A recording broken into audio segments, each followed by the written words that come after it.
5 minute का वक्त है, क्लोजिंग आर्ग्यूमेंट है, उसके बाद हम ऑडियंस से क्वेश्चन आंसर लेंगे जावेद साहब के क्लोजिंग आर्ग्यूमेंट के बाद। ओके, बहुत शुक्रिया जी।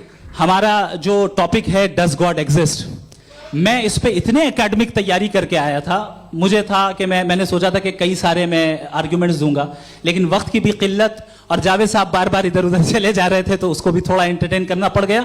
डज गॉड एग्जिस्ट पे मैं एक ही आर्ग्यूमेंट दे पाया, आर्ग्यूमेंट्स बहुत हैं और डेफिनेटिव आर्ग्यूमेंट्स हैं, और मेरे आर्ग्यूमेंट को किसी एक राउंड में भी इन्होंने एंटरटेन नहीं किया और रेफ्यूट नहीं किया, एक राउंड में भी नहीं, एक राउंड में भी नहीं, और ना ही अभी आपका क्लोजिंग आर्गुमेंट आएगा, नहीं वो बता देना। Argument of contingency sir.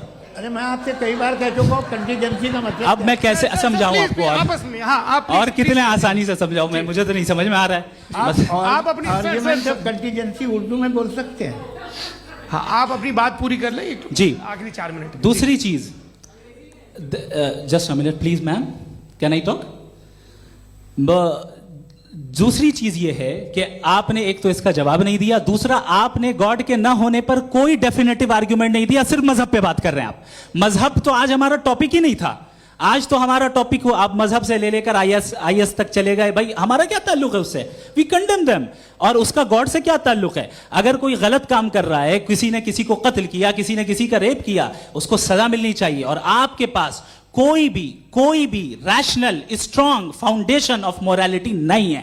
आपने कहा कि मेजॉरिटी तय करेगी सोसाइटी की, वो सही होगा। मैंने कहा हिटलर को, फिर आप सही कहेंगे नहीं नहीं नहीं नहीं, प्लैनेट की सोसाइटी की मेजॉरिटी तय करेगी। तो प्लैनेट की मेजॉरिटी गॉड के एग्जिस्टेंस को मानती है, आप कह रहे हैं ये रिलीजियस है।